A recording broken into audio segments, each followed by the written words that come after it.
जनिता जनि जनिता जनादेश जनिता जनादेश हेलो जनिता हरे कृष्ण हरे बोल जय जय श्री राम ठाकुर प्रेम प्रेमानंदे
जनादेशन हरि बोल हरे कृष्ण सभी तो भक्त मंडली गण भगवान मंगल हरि संकीर्तने आगत बहिरागत वैष्णवगण सकलेर श्रीचरणे जाना कीर्तन जगतेर सर्वकनिष्ठ कीर्तनीय ও আমার ক্ষুদ্রাদি ক্ষুদ্র সম্প্রদায়ের পক্ষ থেকে সকলের শ্রীচরণে জানা বিনম্র কোটি কোটি প্রণাম।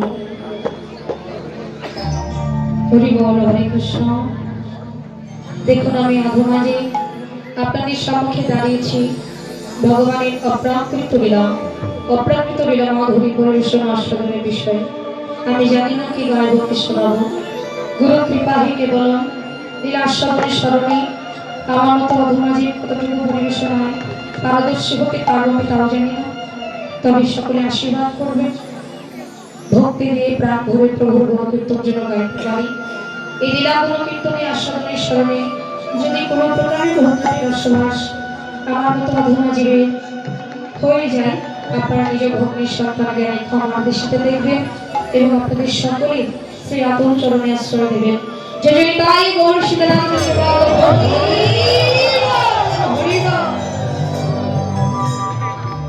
ইতপূর্বে লীলাস্বাদন করলেন ভগবান শ্রীকৃষ্ণের জাগরণ অন্তর অষ্টধারা। বর্তমান আমরা স্মরণ অষ্টধারের বিষয়ে আনতে চলেছি ভগবান শ্রীকৃষ্ণের গোষ্ঠ লীলা। এইটি হলো গমন গোষ্ঠ অথবা চরণ গোষ্ঠ। এই লীলায় 9 লক্ষ ধনুর কাল 12টি রাখাল নিয়ে ভগবান বৃন্দাবনে কৃষ্ণ রূপে লীলাকে আবর্তন করেছেন। কিন্তু গৌর হয়ে সেই লীলার স্মরণে আমার মহাপ্রভু দুটি বাহু প্রসার করে ভাগবতী সুরধনী গঙ্গার তীরে দাঁড়িয়ে কোন লীলাকে আবর্তন করলেন আমরা একটু আস্বাদন করি। যেহেতু আমরা ফুলেছি আগে গৌরাঙ্গ মাধুর্যকে আস্বাদন করবো, তারপরে বৃন্দাবনে যাব, বৃন্দাবন লীলা কথা আস্বাদন করব।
যিনি আমার অনাদিনান্তি ভক্তের ভগবান শ্রী চৈতন্য মহাপ্রভু উদারী হরি ভাগ্যবতী সুধুরী গঙ্গাকে গোষ্ঠীরাল ভাবে ভাবিত ও সুন্দরামা আজ ভাগ্যবতী সুধুরী গঙ্গার তীরে দাঁড়িয়ে দুটি বাহু প্রসার করে নাচছে। কাকে না ভগবতী শ্যামলীকে নাচছে। পদকবি লিখলেন আজরে গোর অঙ্গের মনে কি ভাব ছিল ভগবতী শ্যামলী বলে আমার গোরা স্মরণে রাখিব। যদি লীলা কীর্তনের রসমাধুর্যে আমরা পদাবলীর রসমাধুর করি, তাহলে কিন্তু ব্যাখ্যা কোনোটাই খুঁজে পাবো না, কদাপি খুঁজে পাওয়া যাবে না। পদকর্তা দেখলে আজইব রাঙ্গের মন, এতদিন তো এত লীলাই তিনি করলেন, কিন্তু আজ আমার গৌরাঙ্গ ছাদের মনে কিভাবে উদয় হলো? দুটি বাহু প্রসার করে তিনি ধবলী শ্যামলী বলে ডাকছে কেন? ভগবান কেন ধবলী শ্যামলী বলে ডাকবে? তিনি তো চৈতন্য শিখার উপরে দাঁড়িয়ে চৈতন্য নামকে বিস্তার করে এই কলিযুগের দাঁড়ে দাঁড়িয়ে এই ভোলাকে তিনি প্রচার করবেন বলে কথা দিয়েছিলেন। কিন্তু আজকে তিনি ধবলী শ্যামলী বলে ডাকছে কেন? কি কারণে তিনি ধবলী শ্যামলী বলে ডাকছেন? মহাপ্রভুর উদ্দেশ্য কোথায়? ভক্ত যেমন নিজের উদ্দেশ্য ছাড়া ভগবানকে ডাকে না, ভগবানও তেমন নিজের মন্তব্যকে স্থির না করে কখনো কোনো লীলায় প্রবৃত্ত হয় না। আজকে ভগবান নিজের মনস্থির করে দুটি বাহু প্রসার করে মস্তকে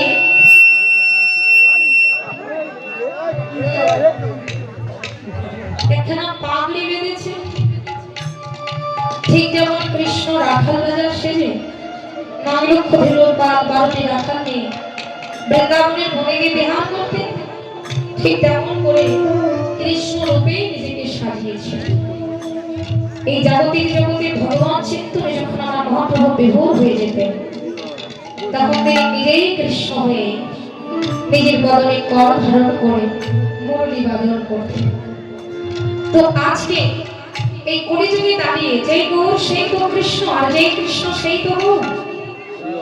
কি মনে হলো যে তিনি দুটি গাভীর নাম ধরে ডাকতে শুরু করেছেন? ৯ লক্ষ ধেনুর পালের মধ্যে কেবল ধবলী আর শ্যামলীকে ডাকছে। এই ধবলী শ্যামলীর মধ্যে দিয়ে তিনি ৯ লক্ষ ধেনুর পালকে দেখতে পান। আর এই ৯ লক্ষ ধেনুর পালের মন্তব্য ছিল এরা যেন আগামী জন্মে কৃষ্ণ ভজনে পরিণত হতে পারে। এদের মনে আর কোনো বাসনা ছিল না। যখন আমার গৌরাঙ্গ মহাপ্রভু কৃষ্ণ রূপে বর্ণিত ছিল, যখন তিনি ব্রজবাসীদের সঙ্গে লীলা করেছিলেন, সেই ব্রজভাবাশ্রিত শ্রীকৃষ্ণের রূপকে দর্শন করে ওদের মনটা সবসময় বলতো, একবার যদি তোমার নামকে ধরে রাখতে পারি, হে ভগবান, আমাদের মন্তব্য ধন্য হয়ে যাবে, আমাদের জন্ম ধন্য হবে। যদি তোমার নাম ধরে রাখতে পারি তবেই তো ধন্য হব, আর তোমার নাম ধরে রাখতে না পারলে কি করে ধন্য হব বলো? কিন্তু কি করে তোমায় ডাকবো? তুমি যে জীবনটা দিয়েছো, তুমি যে দেহটা দিয়েছো, যে জন্মটা দিয়েছো, এটা তো মানুষের না, পশুর জন্ম। পশুর জন্মে থাকলে কি কখনো ভগবানকে ডাকা যায়? ভগবানকে স্মরণ করা যায়, মনন করা যায়, শ্রবণ করা যায়, কিন্তু ভগবানের নাম মুখ দিয়ে বলা যায় না। হে গৌর সুন্দর, সেই কৃপাই মুঝে আসতে করেছে। কৃষ্ণকে বারবার থেকে বলেছে যে আমাদেরকে যদি তুমি কৃপাই করতে চাও, আমাদেরকে যদি তুমি কৃপাই বর্ষণ করতে চাও, তাহলে তুমি আমাদেরকে একখানা মানব দেহ দাও। যদি আমরা মানুষ হতে পারি, প্রাণ ভরে হা গৌর হা কৃষ্ণ বলে তোমার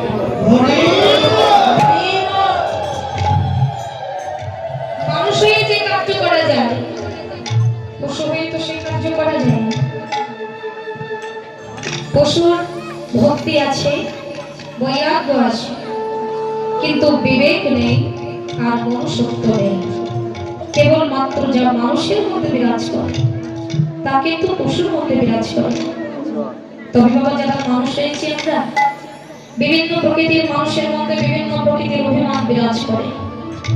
কারোর রূপে, কারোর গুণে, কারোর সম্পত্তি, কারোর ধনে, কারোর শিক্ষা, বিভিন্ন জন ব্যক্তির বিভিন্ন মানের চিন্তা, বিভিন্ন অভিমান তাদের অন্তরে থাকে। আর এই অভিমানত্ব প্রত্যেকটি জীবের হৃদয়কে কৃষ্ণ ভক্তি বন্ধকতার মধ্যে রেখেছে। আমাদের অভিমানটা আমরা দূর করতে পারি, আমরা কৃষ্ণ ভক্তি পরায়ণ হতেও পারি না। কৃষ্ণ ভক্তিটা এত সোজা বিষয় নয়। চাইলেই কৃষ্ণ ভক্তি করা যায় না, চাইলেই বৈরাগ্যের মধ্যে ডোবা যায় না। বৈরাগ্যটা এমন একটা বস্তু, আপনার মনস্থির করে আপনি যদি ভগবান চিন্তন না করেন, তাহলে আপনার দ্বারা কখনো বৈরাগ্য ভক্তির উদয় হবে না। সর্বপ্রথমে আপনাকে আগে মনটা স্থির করতে হবে, তবেই আপনার বুদ্ধি স্থির হবে, আপনার চিন্তা দূরে যাবে, আপনার অহংকার স্থির হবে, আপনার ভগবান চরণের চিন্তা করার বাসনা হবে। ভাবনার মধ্যে যদি ভগবান চিন্তা, জীবের কি আর কোনো অভাব থাকে জগতে? আর কোনো অভাব থাকে? এই জাগতিক জগতে প্রত্যেকটি জীব আমরা ভগবানকে কথা দিয়েছি, আগত জন্মে গিয়ে তোমার নাম ধরে রাখবো। কি না কথা দিয়েছি কি দেইনি? সত্য করে বলবেন বাবা, ভগবানকে কথা দিয়েছি তো? কখন দিয়েছিলাম? মাতৃ জঠরে যখন আমার 7 মাস বয়স ছিল, তখন আমি ভগবানকে কথা দিলাম। কিন্তু কি করে? আমি চোখে দেখি না, আমার অন্ধ দুটো নয়ন এই জাগতিক জগতের কোন রূপকে দেখতে পায় না। আমি শূন্যের উপরে ভাসছি, ক্ষীরোদ সাগরের মধ্যে ভাসছি। এখান থেকে মুক্তি পাওয়ার উপায় একমাত্র ভগবত নাম। আমার মুখ থেকে আমি বারবার ভগবানকে ডাকছি, হে দয়াময়, হে করুণাময়, একবার তুমি দর্শন দাও, একবার তুমি আমাকে মুক্তি করে দাও। এ আমি কোথায় চলে আসলাম? যেখানে অন্ধকার, ধন্ধকার, কুকাল, নৈরাকারের মধ্যে আমি বিরাজ করছি। নিজেকে চিনতে পারছি না, নিজেকে দেখতেও পাচ্ছি না। আমি কোন স্থানে আছি আমি তাও জানি না। একমাত্র পথ প্রদর্শনের উদ্দেশ্য তোমার প্রতি আমার রইল। তুমি যদি আমাকে পথ দর্শন করাও, তবেই আমি দর্শন করতে পারবো। আর তুমি যদি দর্শন না করাও, তাহলে আমার দ্বারা কখনো পথ প্রদর্শন করা সম্ভব না। ভগবান যে বাৎসল্য, পিতা যদি পুত্রবৎস হয়, ভগবান ভক্ত বাৎসল্য হয়। কোটি জন্মের অপরাধ সৃজন হওয়ার পরেও যদি একবার নিজের ভুল ভ্রান্তিকে তার চরণে অঞ্জলি করে দিই, কোন ভক্ত দুটি বাহু প্রসাদ করে প্রেমানন্দে একবার হা কৃষ্ণ, হা নারায়ণ, হা বিষ্ণুদেব,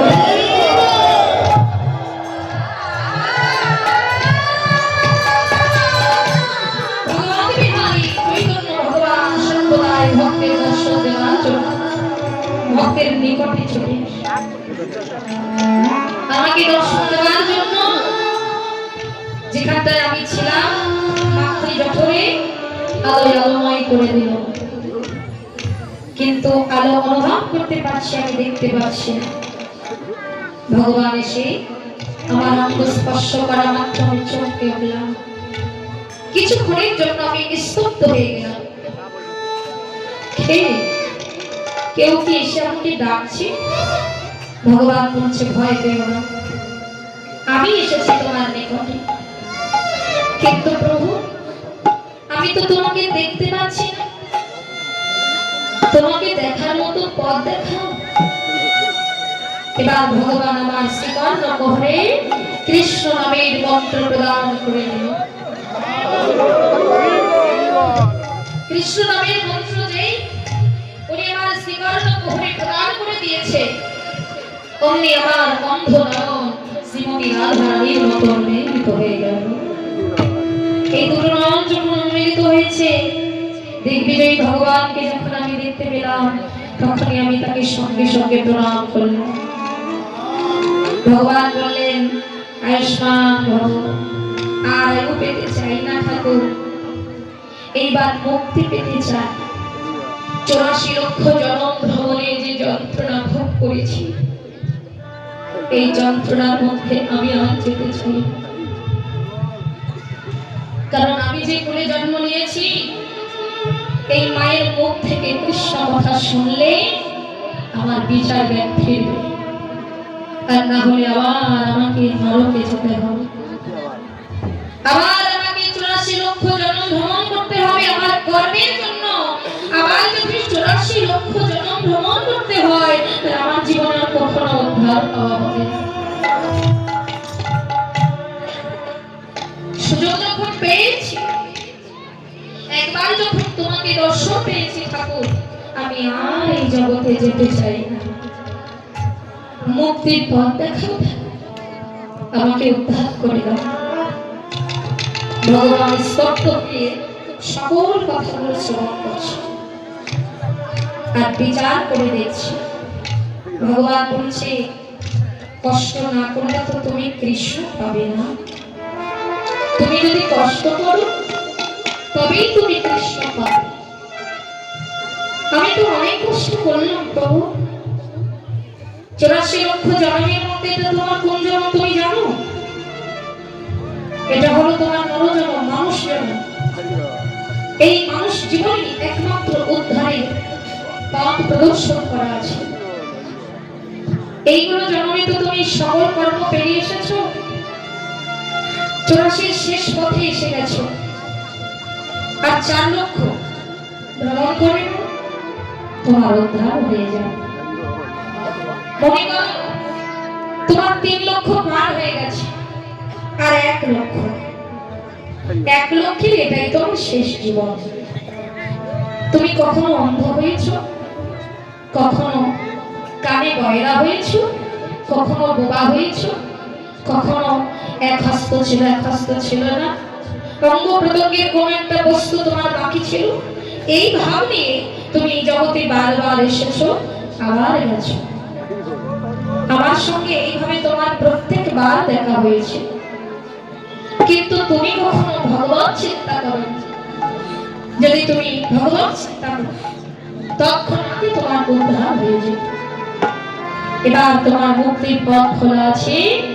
তুমি আগামী জন্মে জন্ম নিয়ে এই জাগতিক জগতে ভূমিষ্ঠ হওয়ার পর থেকে এই মায়ার সংসারের মধ্যে থেকেও মায়াকে এক প্রান্তে ত্যাগ করে যদি কৃষ্ণ ভজন করতে পারো তোমার উদ্ধার হবে।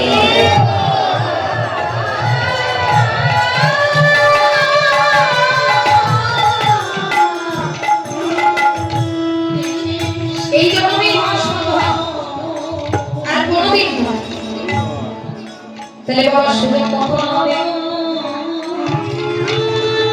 আমরা যে মনে মনে চিন্তা করি শিশুকাল থেকে অনেক বাবা মা অনেক সন্তান পুত্র পরিজন আমরা চিন্তা করি, এখন তো সময় হয়নি তুলসী পড়া, এখন তো সময় হয়নি তিলক দেবার, এখন তো সময় হয়নি সদাচারী বৈষ্ণবের আহার করা, এখন তো সময় হয়নি ভক্তের চরণ ধরবা।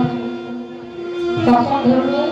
যখন বয়স বাড়বে, বার্ধক্যে যাব, তখন ভক্তের চরণ গিয়ে ধরবো। সময় যদি আর না থাকে, আপনার আমার সুযোগ কি আর হবে? আমরা যখন বার্ধক্যে যাই, আমাদের যখন বয়স বাড়ে, তখন কি আর দৃষ্টি শক্তি আগের মতো থাকে? কি বাবা, দৃষ্টি শক্তি আগের মতো থাকে? এখন কত কম বয়সী ছেলে মেয়েরা চশমা লাগিয়েছে, পাওয়ার সংযুক্ত করে। তাহলে বয়স বাড়লে আরো কত বড় পাওয়ারের চশমা দরকার। হরিবল হরিবল। যে নামে কৃষ্ণ বলে কাদার জন্য ভগবান দান করেছে, এই নামে কখনো কৃষ্ণ প্রেমের বাড়ি ছড়াই না, কখনো কৃষ্ণ বলে কাঁদি না। তাহলে আমার মতো নরজীবের গতি কি হবে? একদিন জনমের মতো দৃষ্টিহীন হয়ে যেতে হবে। অন্ধ ধৃতরাষ্ট্র তো মনের চোখ দিয়ে দেখতো, আমাদের তো সেটাও নেই। কি আছে?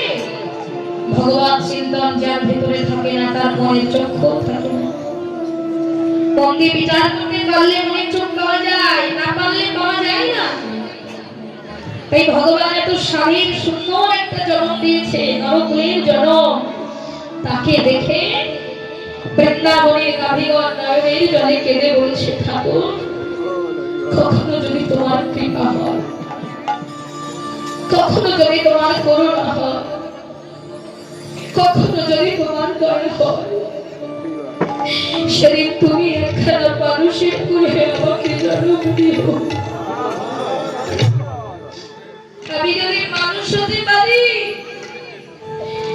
একবার নয় শত শতবার তোমায় প্রাণ ভরে রাখতে পারবো।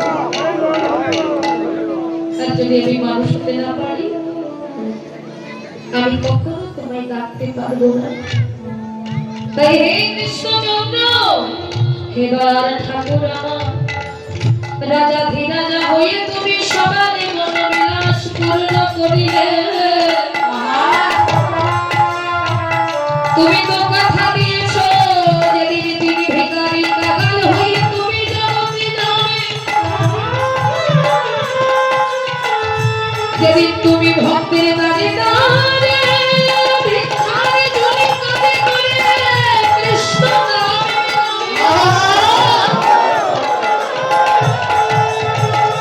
সেদিন তুমি একবার নরজনমে জন্ম পেয়ে কৃষ্ণ গৌর বলে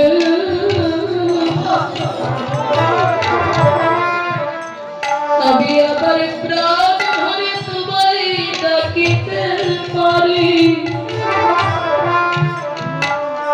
সেদিন তুমি আমার নর জনমে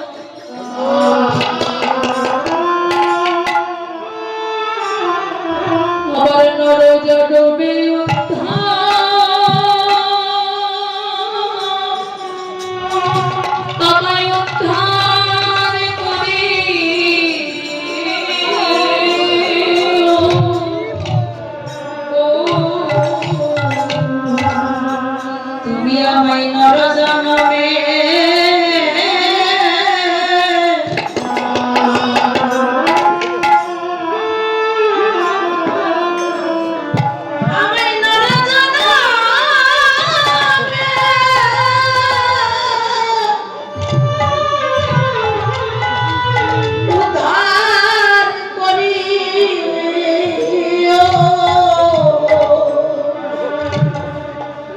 তুমি আমায় নর জনমে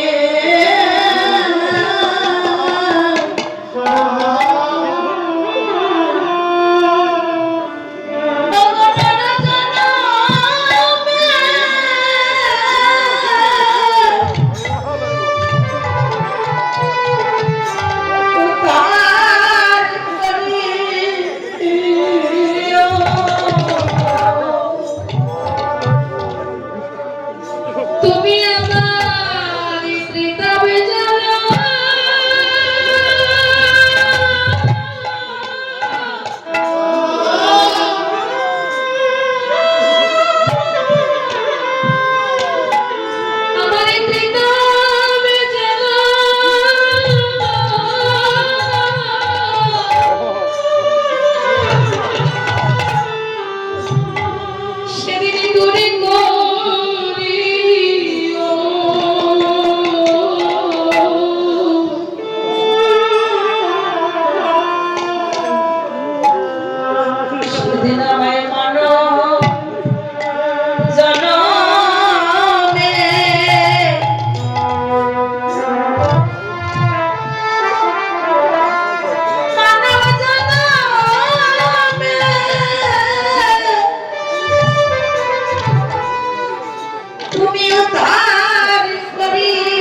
আমি দিদি ভিখারি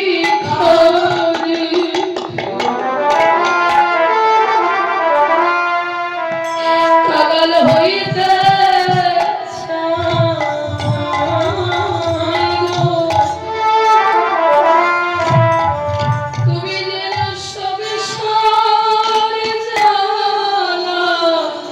চাইব